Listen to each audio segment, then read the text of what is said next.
equipo 4 ya estamos conformados por mi compañera Odette, mi compañera Adrián y yo, que soy Claudia, y vamos a hablarles un poquito sobre los síndromes pleuropulmonares.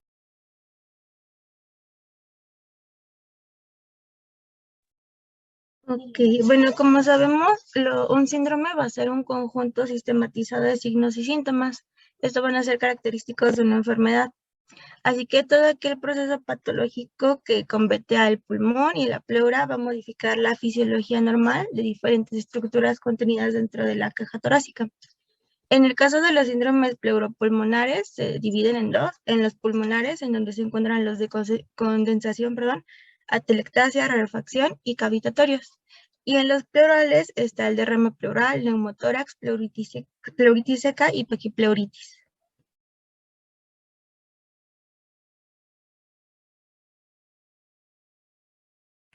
Bueno, para recordar y reforzar un poquito de lo que vamos a ver más adelante, les vamos a explicar un poquito de unas definiciones o conceptos para que los tengamos presentes y que no se nos olviden. Primero tenemos a los ruidos respiratorios y, bueno, debemos de saber que un ruido normal respiratorio va a estar compuesto por dos ruidos, el laringotraqueal o soploglótico y el murmullo vesicular. El laringotraqueal va a ser un ruido soplante de tonalidad elevada que se va a escuchar durante la inspiración y la expiración. Se va a escuchar a nivel de la laringe, gracias a su nombre, tráquea y esternón. En la parte posterior se va a escuchar a lo largo de la columna vertebral y es parte interna de los espacios escapulovertebrales. Y se debe así por el paso de la hendidura de la glotis. Después vamos a tener el murmullo vesicular. ¿Verdad? En todos los sitios del tejido pulmonar y va a estar en contacto con la pared torácica. Se escucha con mayor claridad en las axilas, debajo de las clavículas y en las regiones infraescapulares. Y se va a escuchar como un soplo pues muy suave y es un ruido inspiratorio continuo. Después vamos a tener distintos soplos. Primero vamos a tener al tubario, que va a ser una percepción de ruido laringotraqueal en la parte del tórax. Después vamos a tener el cavitario, que va a ser una modificación del soplo tubario, porque hay una cavidad rodeada de tejido pulmonar condensado, y esta cavidad sirve como una cámara de resonancia. Después vamos a tener al anfórico, que va a ser de poca intensidad, de resonancia metálica, y en ocasiones solo se va a hacer haciendo que el paciente tosa o haga respiraciones fuertes o profundas. Y por último vamos a tener el pleurítico, que va a ser un soplo igual tubárico modificado, de preferencia expiratorio. Y se va a escuchar más claro en las zonas del pulmón que está rechazado entre la columna vertebral y la escápula. Después vamos a tener los estertores, que van a ser ruidos anormales, que se van a acompañar de respiraciones, ¿cómo se llama? Normales a los que se pueden modificar. Unos tienen origen en los bronquios, otros en el pulmón y otros en la cavidad pleural. Vamos a tener al traqueal, que va a ser por la presencia de secreciones, perdón, en la laringe, tráquea o bronquios gruesos. A los roncantes, que se van a producir por presencia de moco espeso o disminución de la luz por contracción del músculo bronquial y edema de la mucosa. Los silbantes y los piantes, que va a ser por la obstrucción de los bronquios de pequeño calibre y se van a distinguir por su tonalidad aguda. Los crepitantes, que van a ser auscultados al final de la inspiración y por qué van a suceder, ya que son por la consecuencia de la distensión de los alvéolos que están llenos de material fibronoleucocitario. Después vamos a tener a los subcrepitantes, que se van a auscultar a lo largo de todo el ciclo respiratorio y se van a modificar con la tos. Y por último, el frote pleural, que va a ser ocasionado por el roce de las hojas pleurales por presencia de un proceso inflamatorio. También vamos a tener la transmisión de vibraciones vocales, que se van a explorar cuando el sujeto o el paciente habla y repite palabras con muchas consonantes. En el sujeto normal, la sensación sonora va a ser, pues, de intensidad moderada, confusa y que no va a permitir, pues, distinguir mucho las sílabas. Primero vamos a tener a la broncofonía, que es un tipo de la transmisión que la voz va a llegar al oído con mayor intensidad y resonancia que en condiciones normales y se va a encontrar en patologías con condensación pulmonar. Después vamos a tener a la pectoriloquia, esta se va a encontrar si se encuentran zonas de condensación y las palabras se reconocen con perfecta claridad. Después tenemos a la efofonía, que va a ser una modificación de la voz transmitida y se escucha de forma estridente, aguda y de carácter tembloroso. Y va a ser característica de la pleuritis y se puede escuchar en el borde de los derrames.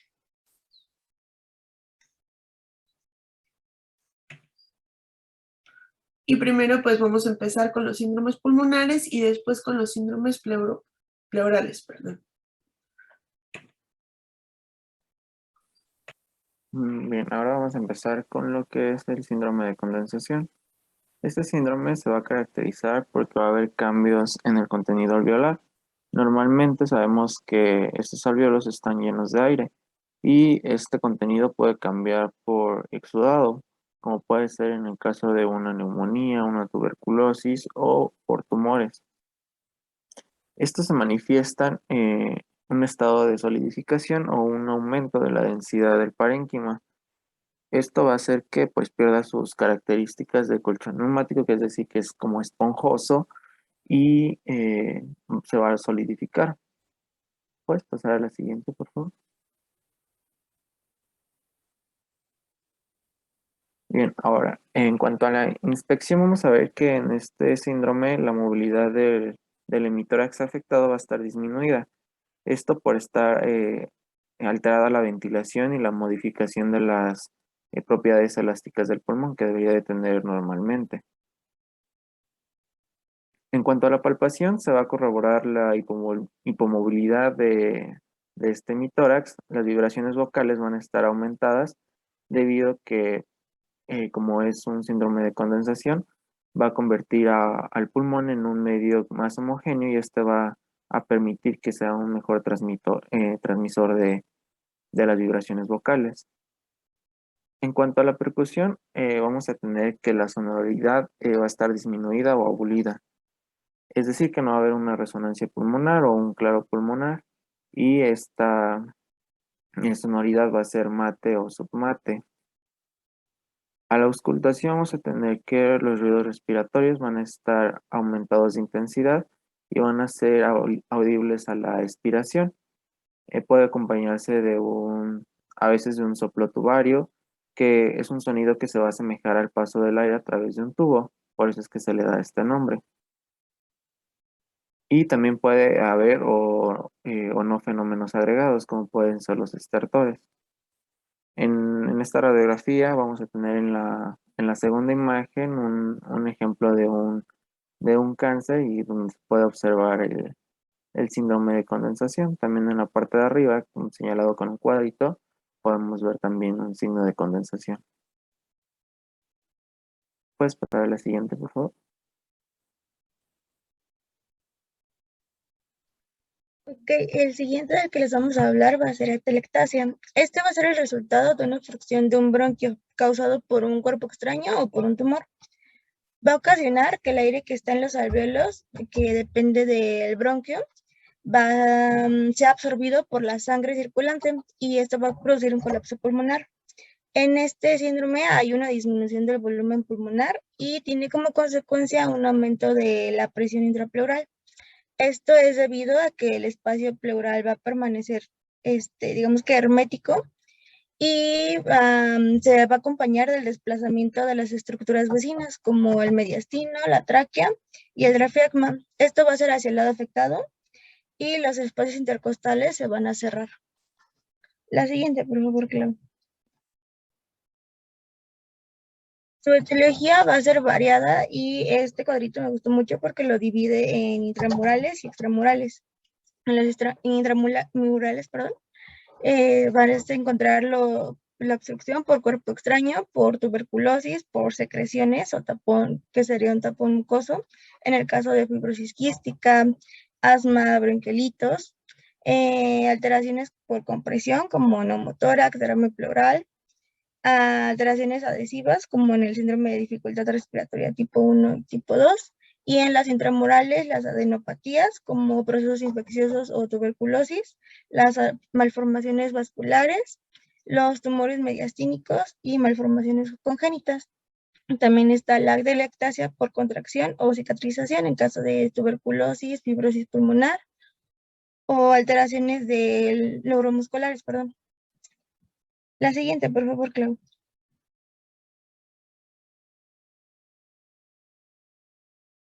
En el examen físico vamos a encontrar que en la inspección va a haber una retracción de la tráquea hacia el hemitórax afectado. Va a haber una disminución del volumen, retracción de los espacios intercostales, se va a encontrar un hueco supraclavicular o supraesternal y una simetría de los movimientos respiratorios. Esto va a ser por la hipomovilidad del lado afectado.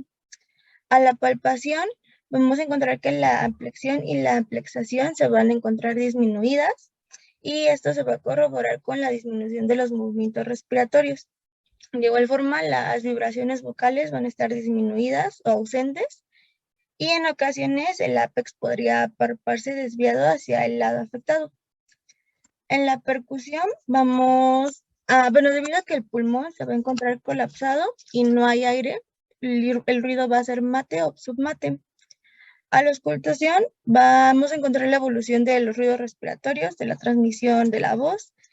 Esto es debido a que los ruidos respiratorios se van a transmitir a través del árbol bronquial y como están colapsados, no se va a amortiguar esta transmisión. Es importante mencionar que este síndrome se va a parecer mucho al derrame pleural, pero lo que nos va a dar el diagnóstico diferencial va a ser la radiografía. La siguiente, por favor. Okay. Los criterios, la correlación, radiológica se puede dividir en dos, en los criterios directos e indirectos. Los criterios directos van a ser aquellas modificaciones que son propias del colapso pulmonar. En esto vamos a encontrar el desplazamiento de las fisuras interlobares y la pérdida de la aireación. ¿Esto qué quiere decir? Que a la radiografía vamos a observar la zona afectada radiopaca y correspondiente al segmento o al lóbulo colapsado. Y en los criterios indirectos van a ser las alteraciones de las estructuras adyacentes que surgen como consecuencia a la atelectasia. Esto va a ser el desplazamiento de las estructuras ciliares, que es por donde entra todo el paquete neurovascular, y del mediastino hacia el lado afectado. Ya esto va a ocurrir porque el espacio pleural no está alterado y se mantiene como hermético, y esto va a jalar las estructuras hacia el lado afectado. Esta situación va a ocurrir con el hemitórax ipsilateral, en el cual se va a encontrar elevado y además podemos encontrar una hiperinsuflación, compensatoria del pulmón contralateral. Y lo que podemos ver en las radiografías es justo lo que les mencionaba, el colapso del lóbulo inferior derecho, que está señalado con la flechita, y que la tráquea se va a desplazar hacia el colapso pulmonar, que es la cabecita de la flecha. Y en la imagen del lado derecho podemos ver la afectación pulmonar total, del izquierdo, del total del lado izquierdo. Esto va a ser una imagen de un recién nacido. Y también vamos a ver la desplazación del mediastino y la hiperinsuflación compensatoria. La siguiente, por favor, Clau. Esto es como un cuadrito de resumen de lo que vamos a encontrar en el examen físico, si lo quiere leer un poquito ya terminada la presentación. La siguiente, por favor. En su tratamiento va a depender mucho de la etiología de la atelectasia. En el no quirúrgico se tienen broncodilatadores en caso de asma y fibrosis quística, antibióticos por infecciones bacterianas como tuberculosis, en quimioterapia y radioterapia en caso de tumores, gamoglobulinas en caso de hipogamoglobulina, esteroides y tratamiento postural y espaciamiento de la dieta. En los quirúrgicos tenemos la resección, la extracción, la corrección y dilatación. Y la siguiente, por favor, Clau. Y por último, en los tratamientos inespecíficos tenemos la humidificación e hidratación, las técnicas de fisioterapia respiratoria. Esto va a ser dirigida por un especialista y vamos a encontrar aquí la espirometría, incentiva, perdón, y ejercicios para fortalecer los músculos y la broncoscopía. La siguiente, por favor, Clau. Bueno, el siguiente síndrome va a ser el de rarefacción y este va a ser característico en los pacientes con enfisema pulmonar, caracterizado por la pérdida de elasticidad pulmonar, la destrucción de los tejidos y el agrandamiento permanente de los espacios aéreos distales de los bronquios terminales. A su inspección se puede observar un tórax aumentado de volumen o, como le conocemos, el tórax en tónen, caracterizado por el diámetro anteroposterior del tórax aumentado, como lo podemos ver en la imagen. Se va a observar una inspiración permanente con respiraciones cortas y rápidas con escasa movilidad, costillas horizontales, el ángulo bicostal muy abierto y escasa o nula movilidad torácica. A su palpación se debe de corroborar la disminución de los movimientos respiratorios y las vibraciones vocales disminuidas. También podemos palpar la disminución de los movimientos entre la inspiración e expiración solo de 1 a 2 centímetros, cuando lo normal debería ser al menos entre 4 y 6 centímetros. A su percusión se puede observar hipersonoridad, y esta se debe corroborar por el atrapamiento del aire como consecuencia de la hipertensión pulmonar. También podemos observar la línea de demarcación entre la sonoridad pulmonar y la región lumbar, que es la línea de Marquardt, y esta va a estar descendida y no es raro encontrarla en el 10º o 11º espacio intercostal con huecos supraclaviculares hipersonoros. A su auscultación se puede auscultar ruidos respiratorios disminuidos, transmisión de la voz disminuida, como lo habíamos comentado, en ambos hemitórax. La inspiración, igual, como ya lo habíamos comentado, va a ser más corta y se hace con una poca duración. Se puede percibir estertores roncantes, silbantes y piantes al final de la expiración y se van a expresar la obstrucción, el edema o el broncoespasmo, y van a ser más aparentes cuando se adopta la posición del decúbito dorsal.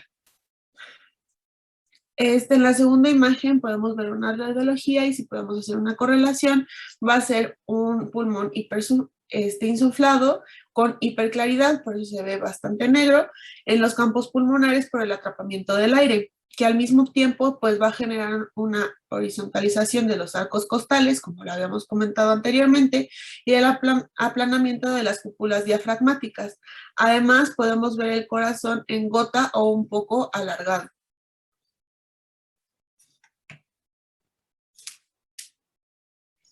El siguiente síndrome es el síndrome cavitario y este se va a presentar cuando existe una destrucción del parénquimo pulmonar con una formación de una cavidad. Para que podamos diagnosticar, para que podamos diagnosticar clínicamente este síndrome necesitamos que esta cavidad sea del tamaño suficiente. Este síndrome puede aparecer en abscesos pulmonares, en caverna por tuberculosis, en un quiste pulmonar y por bulas por destrucción del parénquima pulmonar. También como consecuencia de una neumonía necrosante o microaspiraciones de flora bacteriana oral, por infección focal de pulmón por bacteremia y como una complicación subaguda o crónica de alguna enfermedad respiratoria. O también se puede presentar después de una intubación prolongada. Estos pacientes generalmente pueden cursar con fiebre, tos y expectoraciones purulentas y abundantes. Tienen también sudoración nocturna y signos y síntomas de enfermedades crónicas. ¿Puedes pasar a la siguiente, por favor?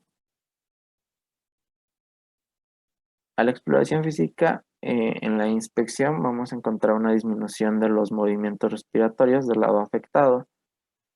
En la palpación se corrobora la disminución de estos movimientos del tórax del lado que se encuentra afectado. En cuanto a la percusión, vamos a encontrar que vamos a escuchar un sonido mate y finalmente a la auscultación, en este se va a presentar un soplo anfórico o soplo cavitario, que este soplo se va a asemejar al ruido producido por una corriente de aire que pasa por la boca de una botella al dirigir horizontalmente el flujo del aire. El sonido va a ser más grave entre más grande sea la cavidad y va a cambiar conforme al tamaño también de la cavidad y si se llena o no de secreciones. Cuando la cavidad está rodeada por inflamación o neumonitis, se puede comportar como un síndrome de condensación pulmonar. En este caso, la cavidad que esté ocupada de aire vamos a encontrar que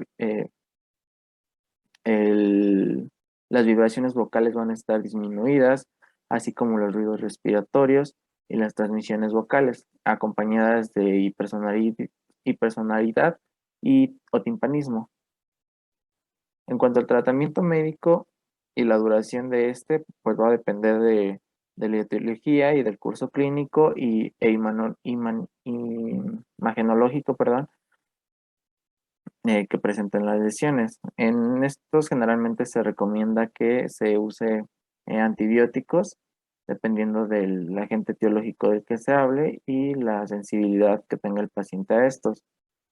Eh, Se recomienda que se inicie por vía endovenosa y después por vía oral. Puedes pasar a la siguiente, por favor.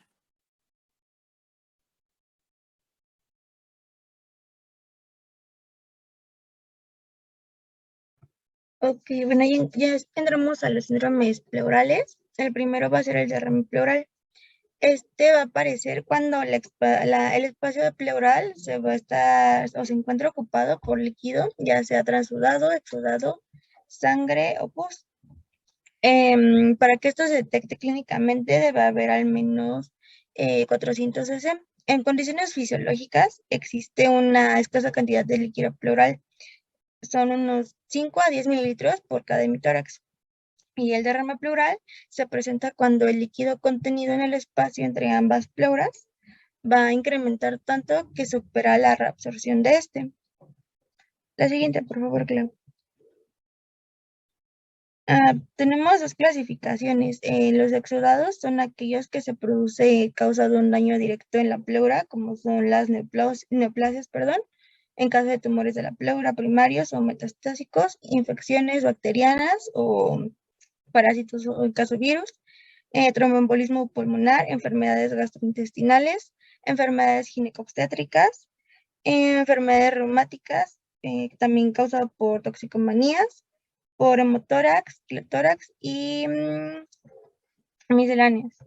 Y en los trasudados son aquellos que se producen de manera indirecta, es decir, que no va a haber un daño a nivel de la pleura, como son en insuficiencia cardíaca, en cirrosis, en síndrome nefrótico, en obstrucción de la vena cava superior, diálisis peritoneal, mixedema e hipoalbuminemia. La siguiente, por favor, Clau. Los síntomas van a ser variados y esto va a depender de la etiología del derrame, pero y de la magnitud de este. Los más comunes son la disnea, la tos y el dolor torácico. La siguiente, Clau, por favor.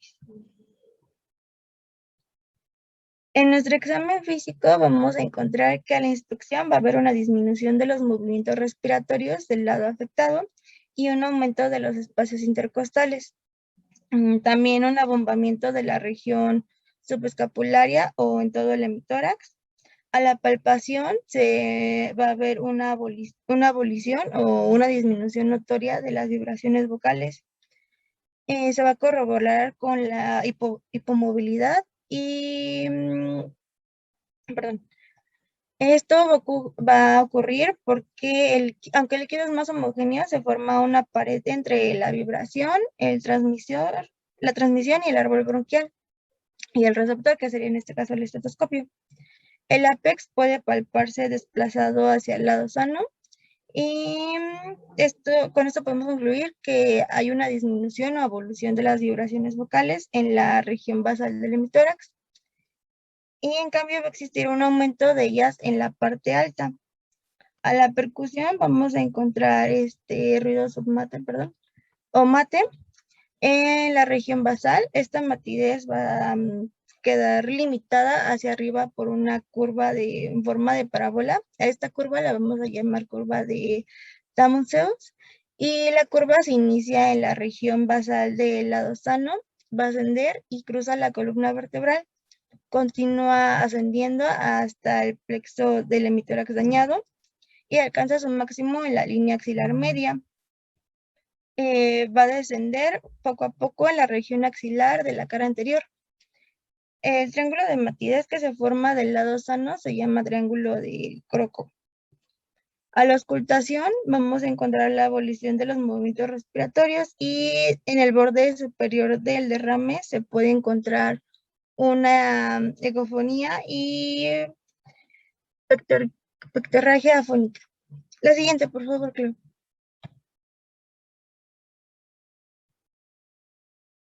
Ok, en las correlaciones radiológicas vamos a encontrar que existen distintos signos radiológicos que podemos observar. Uno va a ser el signo del mecanismo lateral, que se presenta cuando el derrame borra toda el ángulo costofrénico, perdón, un aumento de la densidad del hemitórax y borramiento del contorno diafragmático, del mediastino inferior y el engrosamiento de la línea paraexternal. Y justo la curva que les mencionaba hace un momento, en una proyección lateral. La siguiente, por favor, Clau. Y este es un resumencito de lo que encontraríamos en el examen físico. La siguiente, Clau, por favor. En nuestro tratamiento vamos a empezar con un tratamiento antibiótico. Esto va a ser de forma precoz. Se puede utilizar una combinación de cefalosporinas de tercera generación asociadas con clindamicina o metronidazol. En pacientes alérgicos a las penicilinas se puede dar un tratamiento con clindamicina, habitualmente en combinación con una quinolona. Si el origen de la infección es nosocomial, los antibióticos recomendables son la vancomicina y las penicilinas antiseudomonas, como el carbapenem y las cefalosporinas, perdón, de tercera generación. En el tratamiento quirúrgico tendríamos la toracocentesis evacuadora, que esto va a ser un procedimiento terapéutico eficaz cuando el derrame pleural es de un tamaño moderado y no cumple con los criterios de drenaje. Y por último, el drenaje torácico está indicado en todos los casos donde hay un empiedema o un desprendimiento prematuro de placenta normoincenta. Esto complicado, con un pH menor a 7. Y la siguiente, por favor, Clau.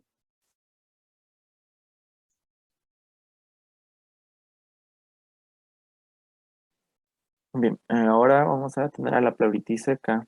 Esta va a ser un proceso irritativo pleural que puede estar originado por la pérdida del desplazamiento pasivo de ambas membranas pleurales.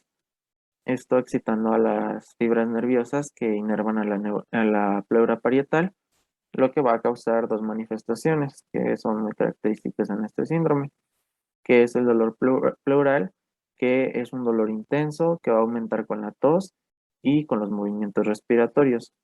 Y la segunda manifestación va a ser el frote o roce pleural, que este va a estar denominado como ruidos de rechinido en todo el ciclo respiratorio que no se modifican con la tos.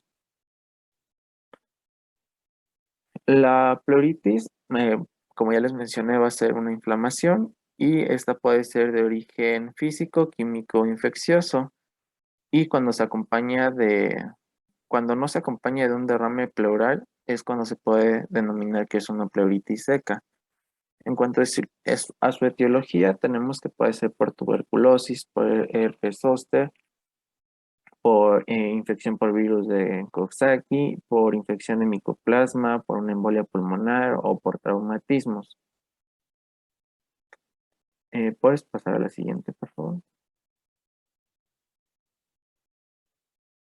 A la exploración física vamos a tener que en la inspección se puede apreciar una disminución de los movimientos respiratorios, esto debido al dolor pleurítico. En cuanto a la auscultación, los pacientes con pleuritis seca pueden presentar un roce pleural que se puede escuchar al auscultarlo. El tratamiento igual va a depender de la etiología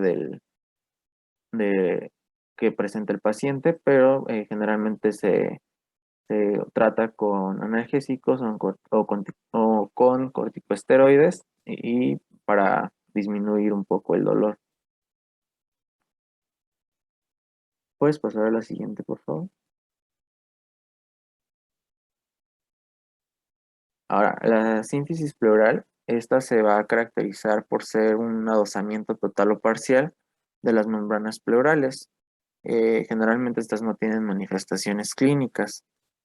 En cuanto a su imagen radiológica, vamos a tener que se va a perder eh, los senos costofrénicos y cardiofrénicos, primordialmente del contorno diafragmático en forma festonada. También se van a exhibir picos que continúan a lo largo del trazo de la línea pulmonar, que también es llamado como festón de Maillot. Y eso sería todo. Puedes pasar a la siguiente, por favor.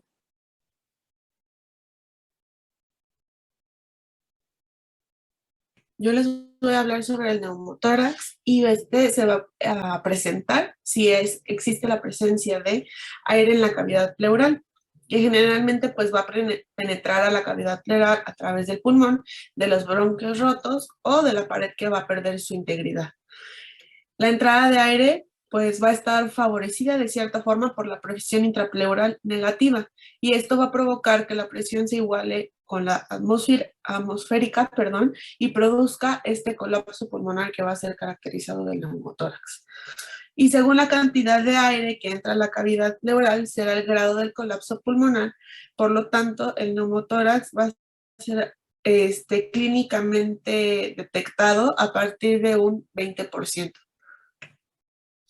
Vamos a tener distintos factores de riesgo para que se presente este neumotórax, tanto el tabaquismo, el sexo masculino, la edad que va a ser más presente en los jóvenes y menores de 55 años, una talla alta y fibrosis pulmonar y enfisema pulmonar.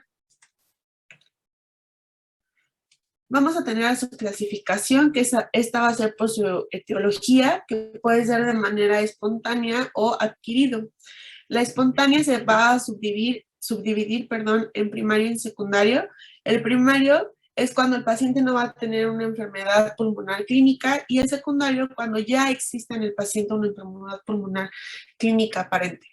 Y en el adquirido vamos a tener igual distintas subdivisiones, tanto diatrogénico por alguna aspiración torácica con aguja, alguna colocación del catéter en una vena subclavia, una toracocentesis, una biopsia pleural, un procedimiento invasivo, un barotrauma. También puede ser adquirido por algún traumatismo, ya sea abierto o cerrado, con alguna herida penetrante o con una confusión torácica. Sus síntomas más frecuentes va a ser el dolor torácico pleurítico de inicio agudo y puede ser intenso inicialmente, pero después de algunas horas suele evolucionar a un dolor sordo o incluso puede ceder espontáneamente. También se puede presentar disnea, que va a aparecer frecuentemente con intensidad en pacientes con alguna enfermedad pulmonar subyacente. A la exploración física, a la inspección, podemos observar que va a haber una disminución de los movimientos respiratorios hasta la abolición de los mismos y el uso de los músculos accesorios. A la palpación se puede corroborar la disminución o la hipomovilidad del hemitórax con vibraciones vocales aumentadas. Este solo va a ser en el hemitórax afectado. En la percusión está caracterizado por la hipersonoridad o el timpanismo franco. Y en la auscultación podemos auscultar ruidos respiratorios abolidos y transmisión de voz disminuida o abolida. Se puede presentar igual taquicardia y el signo de Hammond, que va a ser un ruido de crujido o chasquido que se va a oír sincrónico con los latidos del corazón. Y esto va a ser por la presencia de aire en los tejidos. En su correlación radiológica podemos observar que el borde pleural visceral va a ser visible como con una línea blanca muy fina y nítida. No se van a ver marcas pulmonares periféricas a esta línea. El espacio periférico va a ser radiolúcido en comparación al pulmón adyacente y el pulmón puede colapsar por completo. También se puede observar un enfisema subcutáneo o neumomediastino. En caso de que el neumotórax sea del lado izquierdo, la matidez cardíaca puede desaparecer. Lo mismo ocurre en la matidez hepática cuando el neumotórax es derecho. Esto hay que tenerlo bien presente porque pues, nos ayuda también a comparar. En su tratamiento podemos tener tanto farmacológico, no farmacológico y quirúrgico. En el farmacológico se recomiendan AINES o analgésicos narcóticos y para mejorar la condición del paciente. Está indicada la nalbufina, que en aquellos pacientes que se van a someter a algún tratamiento quirúrgico para el tratamiento del mismo, así como el uso profiláctico de antibióticos. Vamos a tener el tratamiento no farmacológico, que va a ser considerado en pacientes no estables como sintomáticos. Estos pacientes deben de tener una frecuencia respiratoria mayor a 24 respiraciones por minuto, una frecuencia cardíaca menor de 24, sí, no, una frecuencia cardíaca entre 60 y 100 latidos por minuto, la tensión arterial en los rangos de normalidad y una saturación por lo menos mayor a 92%. Si no cumple estos criterios, no se puede llevar a cabo un tratamiento no farmacológico. Y esta solamente va a ser la implementación de altos flujos de oxígeno complementario que puede reducir el tamaño del neumotórax hasta 4 veces y se debe de mantener el paciente en observación. Como tratamiento quirúrgico va a ser la evacuación del aire desde la cavidad pleural y la prevención de futuras recurrencias. Primero vamos a tener la aspiración simple, que puede ser en un colapso pulmonar menor de 2 centímetros. Y esta puede ser utilizada desde un carácter venoso hasta un equipo de drenaje de pequeño calibre. Se debe mantener el paciente en observación mínimo 6 horas y debe ser un neumotórax, como ya lo había comentado, menor y clínicamente estable. Después tenemos al tubo torácico, que se va a realizar siempre bajo anestesia local y premedicación con analgésicos sistémicos. Esta va a ser indicada igual en un neumotórax mayor, con una descompensación clínica, y puede presentar disnea, dolor, taquicardia y hipotensión. Y esta también se va a realizar cuando se sospeche de fístula broncopleural. Después tenemos el procedimiento de la pleurodesis, que no se ha demostrado superioridad a comparación de otros tratamientos, y va a consistir en la esclerosis de las pleuras parietal y visceral mediante un agente químico que puede ser silicatos, yodopovidina, hasta minociclina o tetraciclinas, el cual se va a introducir a través de este tubo torácico, pero es muy doloroso este procedimiento y también va a tener muy baja recomendación en el mismo. Vamos a tener a la toracoscopía, que se va a realizar con alguna videoasistencia o puede que nos necesite de la misma, y va a ser un procedimiento de algo riesgo, de recomendación como un tratamiento definitivo en la etiología del neumotórax mediante una bulectomía por abrasión. Y por último vamos a tener a la toracotomía, que va a ser el último criterio para usar como tratamiento en caso de recidiva o incidencias de tratamientos previos. Puede ser una abrasión pleural, que va a ser la destrucción parcial de la pleura visceral mediante un curetaje de las superficies pleurales, bulectomía, sutura o clipaje del mismo. o una pleurectomía, que va a ser la resección total o parcial de la pleura parietal. Finalmente vamos a tener a la paquipleuritis, que esta va a ser un engrosamiento de la pleura, que puede ser total o únicamente abarcar el parénquima pulmonar, lo que se va a denominar como un fibrotórax pleurógeno, y cuando es parcial, donde solo va a dominar el ápex, se llama casquete apical de paquipleuritis. Esto es debido a que hay un desarrollo fibroblástico que se va a extender desde la pleura visceral a la parietal, provocando la formación de septos y luego una cáscara o engrosamiento pleural que se le va a denominar paquipleuritis. Esto nos puede causar complicaciones como la restricción y afección de la función pulmonar, impidiendo que la expansión torácica correcta, requiriendo una toracotomía y una decorticación. Puedes pasar a la siguiente, por favor. A la exploración física tenemos que en la inspección va a haber una disminución de los movimientos respiratorios. A la palpación se va a corroborar que existe esta disminución de los movimientos respiratorios y que las vibraciones vocales también se van a encontrar disminuidas o abolidas. En la percusión vamos a obtener un sonido submate o mate. Y finalmente a la auscultación vamos a encontrar una disminución o abolición de los ruidos respiratorios. Eh, en este se pueden agregar desviaciones mediastinales hacia el lado de la paquipleuritis en un estudio radiológico. Esta paquipleuritis es muy común en el derrame pleural, por lo cual es importante que se diagnostique en la fase inicial para evitar complicaciones como esta, que es la paquipleuritis, y permitir una invasión menos invasiva y un desarrollo de la enfermedad más satisfactoria para el paciente. Puedes pasar al siguiente.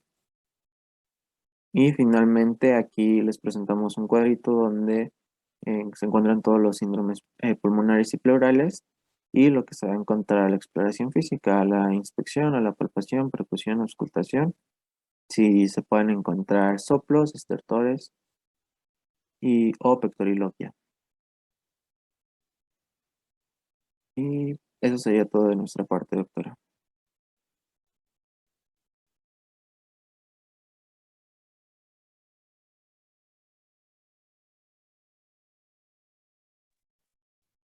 Muchas gracias. Realmente, pues, un tema muy complejo.